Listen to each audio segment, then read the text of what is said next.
a tomar, qué límites, cómo los voy a administrar, y después me dice cómo voy a garantizar que los límites individuales, al momento de juntarlos o de agregarlos, son consistentes con mi límite de empresa. Lo que sí no hace una definición de apetito de riesgo es una definición detallada de productos o de procesos. Es algo más conceptual, más filosófico.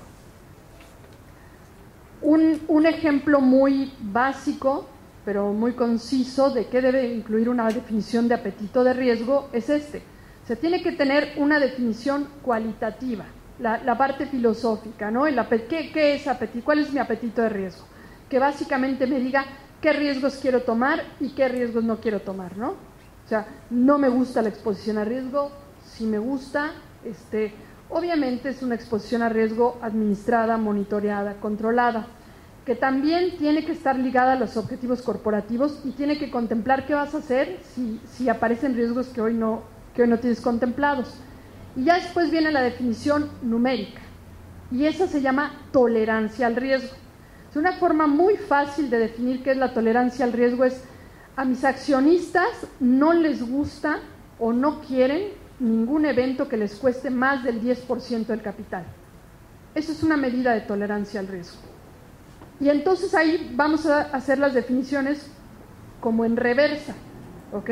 Entonces, yo no quiero pérdidas que se lleven más del 10% de mi capital, ya sé cuál es mi capital, entonces tengo que ver qué exposiciones tengo, cuál es la probabilidad de que un siniestro me cueste, y eso me va a definir de alguna manera cuál es la suma asegurada máxima que estoy dispuesto a tomar. ¿Y qué voy a hacer con el resto? Pues una de dos: o no lo suscribo o lo reaseguro, ¿ok? Entonces, eso es una medida de tolerancia de riesgo. Y finalmente vienen los límites individuales por riesgo. Entonces sí, aquí es donde decimos: para seguros de vida voy a ofrecer una suma asegurada máxima de tanto, para incendio voy a cubrir hasta tanto y el excedente lo voy a ceder en reaseguro, etcétera. Pero eso ya es como la tercer parte de mi definición de apetito de riesgo. Regresamos a la encuesta. En el 2010 ya el 59% de las compañías encuestadas contaban con una definición formal o habían documentado su apetito de riesgo. Y aquí lo que sí había clarísimo era una diferencia muy marcada por tamaño de compañía. Entonces teníamos que las compañías pequeñas, solo el 53% contaban con esa definición, mientras que las compañías grandes ya el 71% tenían esa definición. De los que la habían documentado, de los que contestaron tener documentado su apetito de riesgo, el 78% dice que planea seguir trabajando en esta definión durante los próximos 12 meses. ¿Qué quiere decir? Esto es como un tema dinámico, va a estar en constante cambio, mejora, lo estamos entendiendo todos. Obviamente esta respuesta sigue variando por tamaño de compañía y por región. Las compañías más pequeñas en menor medida pretenden seguir trabajando en el tema. En Europa el 70% pretende seguir mejorando, en Asia el 61%, en Norteamérica el 52%, y en Latinoamérica menos del 50% de los encuestados tenían documentado su apetito de riesgo. Esta lámina lo que quiere transmitir es que de repente las compañías se dieron cuenta que igual ya tengo documentado mi apetito de riesgo, y la verdad me quedó bien bonita la definición, se lee, me inspira, pero no tengo la más pálida idea de cómo aterrizarla en la operación. Y eso es lo que creo que muchas compañías están percibiendo. O sea, ¿cómo traduzco esta definición o este apetito de riesgo en límites para operar el día con día? Tanto en riesgos de crédito como en riesgos de seguros, en riesgos de mercado. O sea, ¿cómo traduzco esta definición a cuánto puedo invertir en renta variable? Y eso es en la que la mayor parte de las compañías siente que tiene que seguir trabajando. Y otra pregunta que se hizo al respecto es ¿qué conceptos incluyes en tu definición de apetito de riesgo? Y algo muy notable es la forma en la que aumentó de 29 a 41% el número de compañías que ya incluyen en su definición de apetito de riesgo el rendimiento mínimo sobre capital que espera. Obviamente el 84% estaban incluyendo ya el nivel total o agregado de riesgos que estaban dispuestos a aceptar, el tipo de riesgo se incluye en el 76% de los casos, pero el rendimiento pasó de un 29 a un 41, y en prácticamente todas las regiones aumentó. Muy bien, con esto terminamos la parte conceptual. Le voy a ceder el micrófono un momento.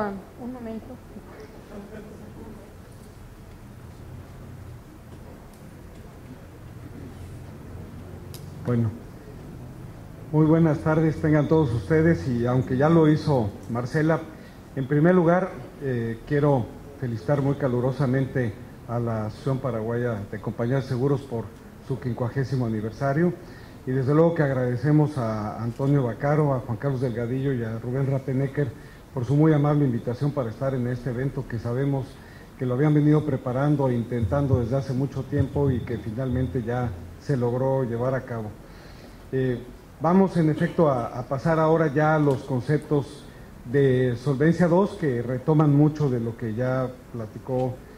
Marcela, y que es algo muy, muy interesante, muy importante. En primer lugar,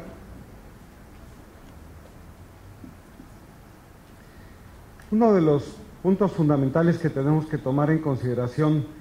es todo esto que hemos venido platicando de lo que es la administración integral de riesgos, o el Enterprise Risk Management, como le llaman en inglés. Es algo que inclusive parecería hasta obvio y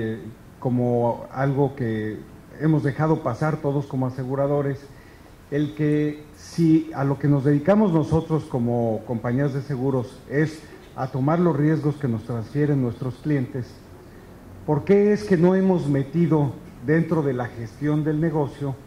la filosofía de administración integral de riesgos?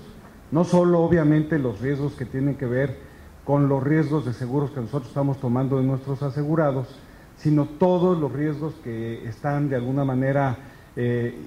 imbricados y están de alguna forma interactuando dentro de una compañía de seguros. Entonces, hay mucho la polémica de si yo debo o no debo ya de empezar con Solvencia II, eso se lo preguntan sobre todo los reguladores, si debe de venir o no debe de venir. Y uno de los mensajes fundamentales que nosotros les queremos transmitir precisamente con esta lámina es que la administración integral de riesgos debe estar por encima de y debe ser parte de la filosofía de gestión de una compañía de seguros. Y a lo que nosotros los invitamos es a que se vayan preparando para ir a ello, independientemente de cuál es el ritmo, que desde luego que sí es muy importante ver qué tan preparado no está un país para esto, y más adelante lo iremos conversando, pero sí nuestra invitación fundamental es que hay que prepararnos, y por eso aplaudimos el que ustedes hayan puesto este tema como un tema de los importantes en este seminario, y además pues esperamos, Marcela y yo, responder a la expectativa que se ha creado con este tema, que sabemos que es mucha.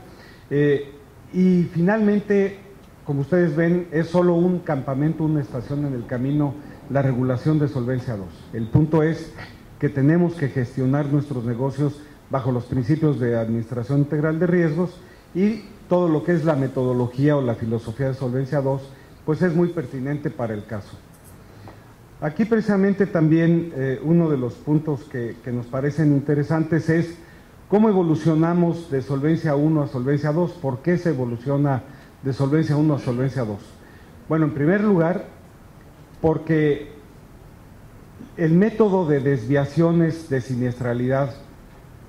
que son los que prevén las primas y las reservas,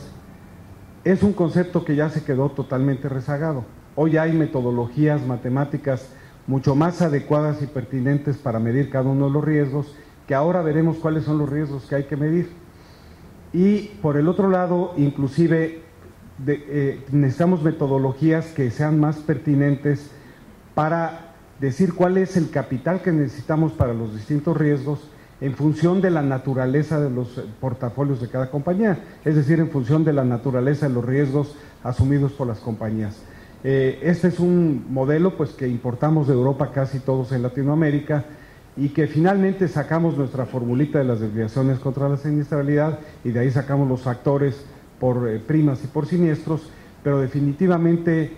ya hay hoy muchos, como decimos, métodos que pueden medir esto de mejor manera, y hay que irnos más al portafolio de cada compañía en función precisamente cómo están estructurados y cómo están interactuando todos los riesgos en la empresa. Por el otro lado, los riesgos que calcula el capital de solvencia en Solvencia 1, o sea, el margen de solvencia, solo son los riesgos de suscripción.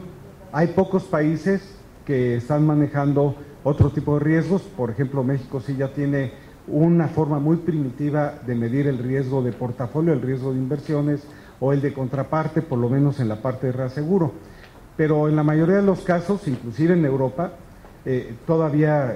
solo miden el riesgo de suscripción. Entonces consideraríamos que estos son los elementos fundamentales que obligan a ir a Solvencia 2. Solvencia 2, por tanto, es el marco normativo que mide cuál es el capital necesario para la conjunción de todos los riesgos que tiene asumidas una compañía de seguros, que no solo son los riesgos de suscripción, y que en consecuencia, en función de la naturaleza de esos riesgos, de la magnitud de esos riesgos, de cómo ese apetito de riesgo lo tomamos nosotros como gestores del negocio, entonces ahora, ya que vimos cuál es ese apetito de riesgo, pues tenemos que ver cuál es el capital que le tenemos que imputar al apetito de riesgo, y como bien decía Marcela, también el cálculo de las reservas técnicas para esos riesgos que estamos asumiendo, y que los tenemos que ver de forma holística, los tenemos que ver como un todo. Entonces, Solvencia 2 refleja mejor los riesgos de una compañía, porque en primer lugar los identificamos y después cuantificamos cuáles son las reservas y el capital que necesitamos imputarle a cada uno de esos riesgos. También prevé no solo métodos a un momento determinado, sino que nos hace medir, que vemos que ustedes ya están haciendo algunos ejercicios que van en ese sentido, cuáles son la perspectiva de cómo se pueden comportar los riesgos a futuro y cómo en un momento determinado tenemos que prepararnos para ello. Bueno, entonces, ¿qué es Solvencia 2? En primer lugar, parte y deriva de lo que fue Basilea 2, que muy pronto evolucionó a Basilea 3. Todavía recuerdo de manera muy curiosa que empezaron a salir en Europa y en varios lugares del mundo una serie de artículos que decían que Solvencia 2 no funcionaba porque con la crisis había habido grandes problemas, cuando ni siquiera había empezado, es más, todavía no empieza, entonces en 2008 menos. Pero sí se inspira en Basilea 2, que es la que sí muy pronto demostró una serie de ineficiencias y de insuficiencias, y que evoluciona a Basilea 3, porque sí en la banca hay problemas de capital que todavía se están resolviendo. Solvencia 2 corrige muchas de estas cosas en el camino a través de todos los ejercicios de impacto cuantitativo que se han venido haciendo.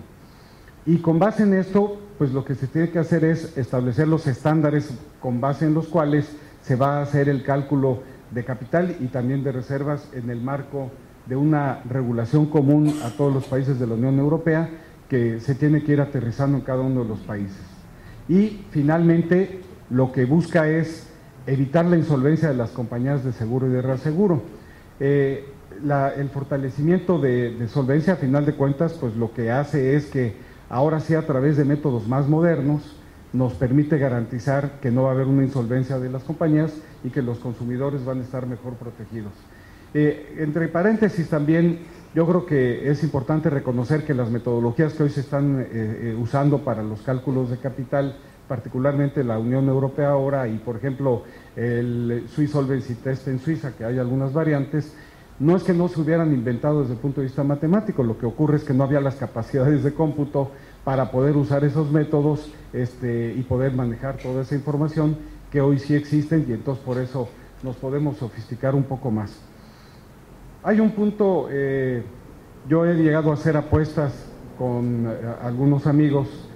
de a ver si puedo llegar a una plática de Solvencia 2 en donde pueda evitarme esta inefable lámina de los 3 pilares, pero la consideramos también como el elemento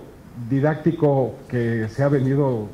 considerando ya casi hasta como un estándar de la mejor manera de explicar qué es esto de Solvencia 2. En primer lugar, bueno, para cada uno de los riesgos tenemos que ir haciendo esa gestión de riesgos y tenemos que ir viendo cómo los vamos a administrar.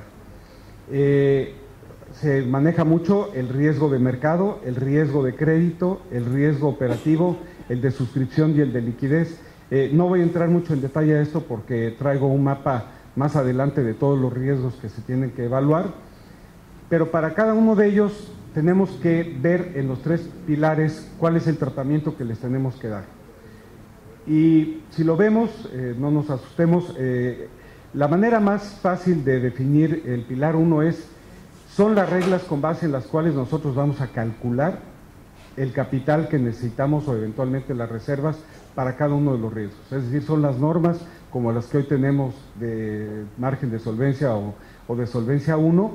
pero ahora para todos los riesgos en la forma en la que está estudiando, y entonces así se determina los requerimientos de capital. No lo dice aquí la lámina, pero también los requerimientos de reservas, ya veremos qué tipo de métodos se estudian, y la evaluación de activos y pasivos, porque como complemento a todos los conceptos de capital económico que nos comentaba Marcela, hay la metodología desde el punto de vista regulatorio, para calcular los requerimientos de capital y de las reservas, pero también hay las metodologías para calcular los activos, que tienen que ver con lo que es el IFRS, o sea, todo lo que es el IASB y las nuevas normas de contabilidad, que son una de las cosas que están llevando a un atraso en la implementación de Solvencia 2 en Europa, porque con el estrés que tienen hoy muchos mercados, eso está creando problemas para la evaluación, y entonces han tenido que ponerse a revisar esas normas de evaluación de activos.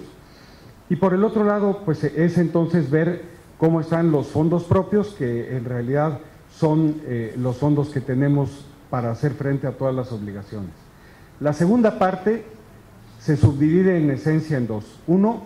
que es el papel del regulador, o sea, qué papel debe de desempeñar el comisionado, el superintendente en los distintos países, ya sea como regulador, como supervisor o las dos figuras.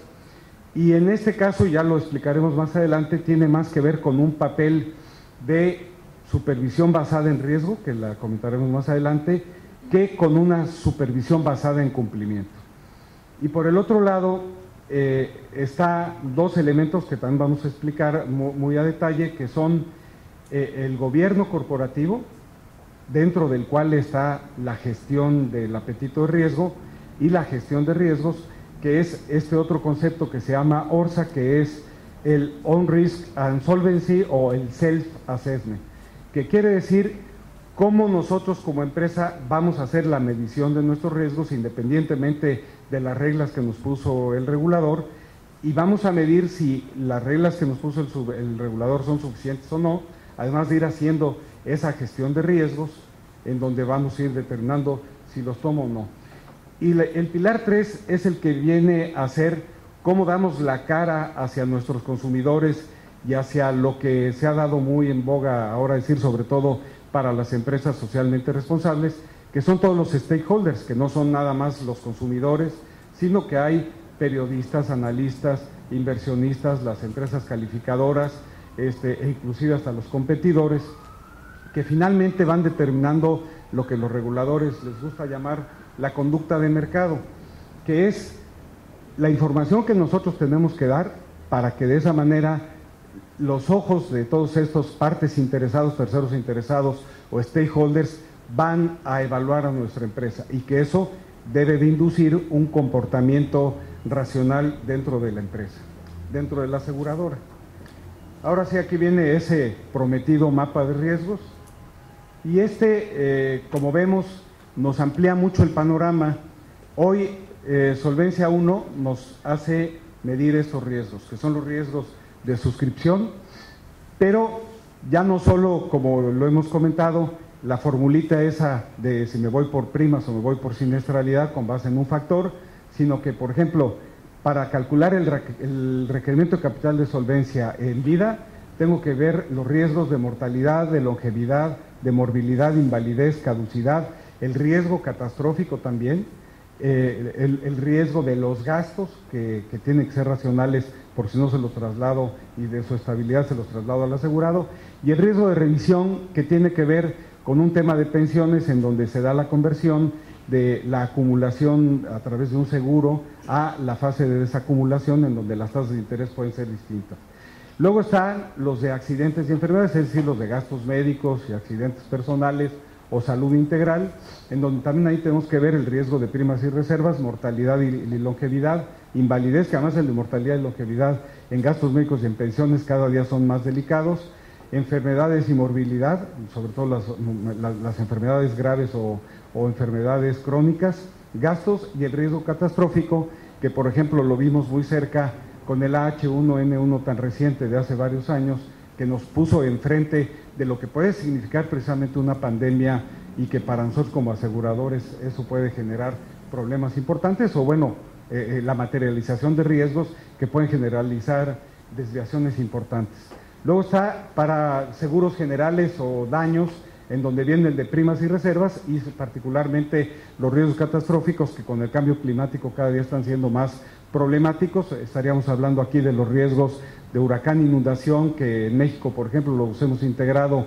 en lo que son riesgos hidrometeorológicos, o el de terremoto, y estamos viendo, pues, por ejemplo, en Haití y en República Dominicana se les había olvidado que temblaba, pensaban que solo había huracanes, y vimos lo que pasó hace 3 años. En el caso, lo que acabamos de ver con Sandy, ¿quién se hubiera imaginado que un huracán iba a causar los problemas que causó tan al norte, ¿no? Cuando pues pensábamos que los huracanes solo llegaban a Florida y si acaso a Luisiana, y pues ahora se fue hasta Nueva York y también se fue hasta Nueva Inglaterra. Estos son entonces los riesgos que hoy mide Solvencia 1, pero no con esta profundidad y con esta metodología, ¿no? Sino, como ya lo hemos explicado y ustedes lo viven, solo a partir de la fórmula. Luego están los riesgos de mercado, que a su vez se subdividen en dos. El de mercado, pues en cuanto a tasa de interés, el de la volatilidad de los mercados en renta variable, o si estamos en un mercado de bonos, el riesgo de diferencial, si estamos haciendo inversiones en donde tenemos que, por un lado, captar recursos y después invertirlos, entonces esto genera un margen o spread, el riesgo de divisa, que para todos nuestros países es un riesgo muy relevante, el riesgo de inmuebles que no tienen en un momento dado la capacidad de venderse. Hay mercados, como la mayoría de los latinoamericanos, en donde los inmuebles no fluctúan de valor, pero nada más no se venden al valor que queremos venderlos. Entonces eso nos afecta en la liquidez. Y está el riesgo de concentración, es decir, que vayamos mucho a un solo instrumento o a un solo emisor, y el riesgo de liquidez, que es el que pueda tener yo el dinero en el momento en que lo necesito para cubrir mis obligaciones. Y dentro de este, uno muy importante, que Juan Carlos Delgadillo me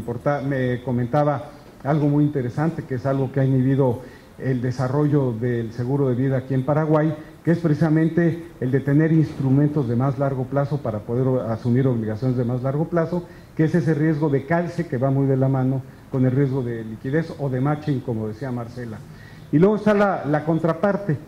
Aquí es los terceros que en un momento dado pueden quebrantarnos a nosotros como compañías. Y el más importante es el reasegurador, porque es nuestro socio más importante, sobre todo para determinados riesgos, como es sobre todo los seguros generales. Nosotros podemos tener la mejor de las administraciones de riesgos, pero si no seleccionamos bien a nuestra contraparte, en donde en grandes siniestros son los que ponen la plata, en el caso de Vilma en México pusieron el 95%, en el caso de los 8,000 millones de Chile pusieron el 98% del dinero, pues nosotros por nuestro 2% podemos hacer la mejor de las administraciones, pero el 98% en donde puse en manos de mi reasegurador el negocio y el mercado asegurador, si ese me falla, pues ya no funcionó ninguna metodología. Está el riesgo de derivados y el de otros deudores.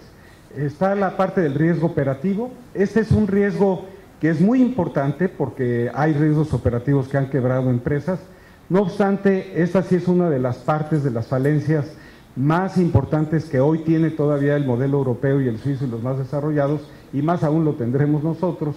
porque todavía las metodologías para calcular el capital necesario para un riesgo operativo están muy incipientes, son todavía muy poco desarrollados. Pero hay que ver pues el riesgo legal de que haya demandas que puedan quebrar la empresa, los riesgos de cambios tecnológicos, o sea, por ejemplo, si toda la plataforma de tecnología de información y comunicaciones se queda obsoleta y tengo que migrar a otra, eso puede significar un quebranto económico muy fuerte para la empresa, o si ya me quedé viejo y no creé las reservas para cambiar esa plataforma tecnológica, los procesos operativos, y hay algunos que se están contemplando en Chile, por ejemplo, y que para nosotros fueron motivo de grandes discusiones en México, que son los riesgos estratégico y reputacional, porque estos todavía son más abstractos y etéreos para poder tener un modelo que los pueda medir.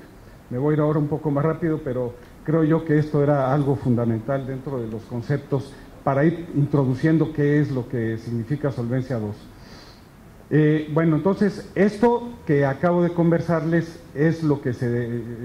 concibe como lo que serían los riesgos para medir el capital. Y por el otro lado, y lo explicaremos más adelante, está la parte del cálculo de las reservas, que no viene necesariamente en la directiva europea como tal, sino está indicado, que es el pasar de lo que hoy es el cálculo de reservas sobre prima no devengada a un esquema prospectivo y probabilístico de lo que es el mejor estimador. Tengo una lámina más adelante donde lo trataremos de explicar de manera general. Ahora, como decíamos, el pilar 2 se subdivide en dos. Uno es el rol que debe desempeñar el regulador y el otro es el gobierno corporativo en esencia. En la parte del rol de regulador está cómo va a supervisar a las compañías de seguros. En primer lugar, garantizar el cumplimiento de las normas. En este caso hicimos una traducción de lo que es Europa, que le llaman la directiva europea, e identificar las compañías con debilidades financieras y organizativas susceptibles de generar mayores riesgos.